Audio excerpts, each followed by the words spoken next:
Au-delà de ces institutions juridictionnelles, nous avons des institutions d'appui à la gouvernance démocratique.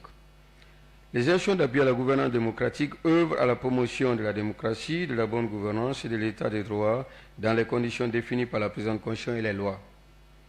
Elles accomplissent leur mission en toute indépendance, intégrité, impartialité et transparence.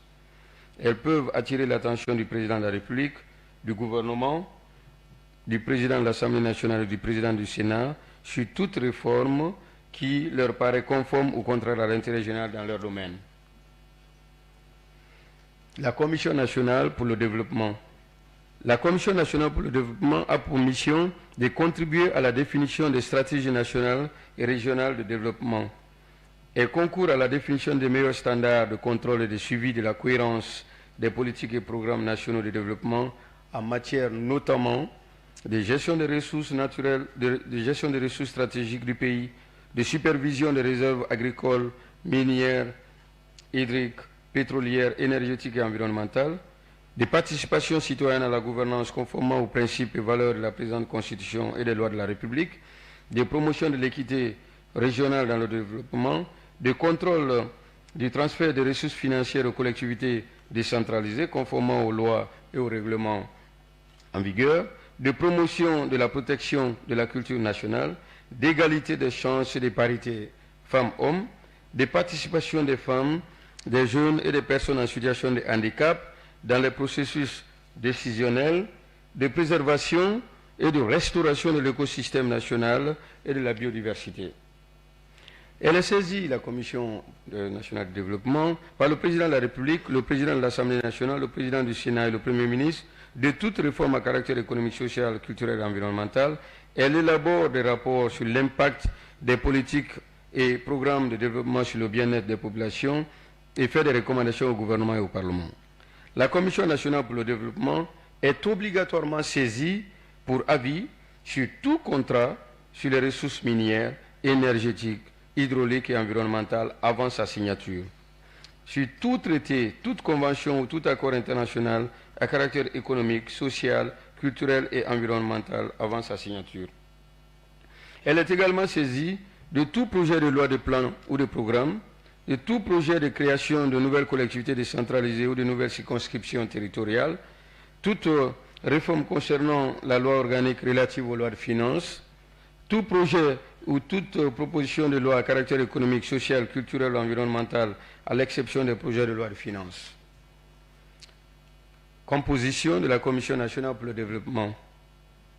La Commission nationale pour le développement est composée de hauts cadres du pays, reconnus pour leur probité, leur intégrité, leur expérience professionnelle et leur haute qualification dans l'un des domaines économiques, juridiques, social, culturel, technique et scientifique. Les membres de la Commission nationale pour le développement sont choisis parmi les cadres les plus méritants des secteurs publics et privés, de la société civile et du monde académique, de la Commission nationale de l'éducation civique et des droits de l'homme. La Commission nationale de l'éducation civique et des droits de l'homme a pour mission notamment de promouvoir l'éducation à la citoyenneté et au civisme, de veiller au respect de la protection et de la promotion des droits humains, de concourir à la vulgarisation de la Constitution, des lois et des instruments juridiques relatifs aux droits humains, de susciter au sein de la nation la prise de conscience des principes et des valeurs de la présente Constitution en tant que loi fondamentale du peuple, d'éduquer et encourager les citoyens à défendre la présente Constitution contre toutes les formes d'abus et de violations. Les membres de la Commission nationale de l'éducation civique et des droits de l'homme ne reçoivent ni directives ni injonctions émanant de personnes physiques ou morales, y compris leur entité d'origine. Aucune entité, aucune organisation, aucune personne physique ou morale, publique ou privée, ne peut entraver la conduite des missions de la Commission. La Commission nationale de l'éducation civique et des droits de l'homme peut être entendue sur ses activités par chaque chambre du Parlement. L'organe technique indépendant en charge de la gestion des élections. L'organe technique indépendant en charge de la gestion des élections a pour mission notamment l'établissement et la mise à jour du fichier électoral, la préparation, l'organisation et la supervision du référendum, des élections locales, législatives, sénatoriales, présidentielles, dont il proclame les résultats provisoires dans les conditions définies par une loi organique. Il garantit l'intégrité, la libre expression, la transparence et la régularité des processus électoraux et référendaires. La Commission de régulation de la communication et de l'audiovisuel. La Commission de régulation de la communication et de l'audiovisuel a pour mission de réguler en toute indépendance et impartialité les secteurs de l'information et de la communication écrite, numérique, audiovisuelle, cinématographique et publicitaire. À ce titre, elle veille notamment au respect de la liberté d'expression et de la presse, des règles et conditions de production, de programmation et de diffusion des émissions relatives aux campagnes électorales par les médias, des statuts des professionnels de la presse, de l'éthique et de la déontologie par les journalistes et autres professionnels de la communication, de la dignité humaine et des droits de l'homme dans les programmes mis à disposition du public par les médias publics et privés,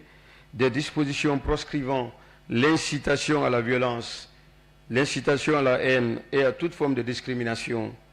les discours ou propos portant atteinte à la sécurité nationale, à l'ordre public, à la réputation, à l'honneur, à la dignité humaine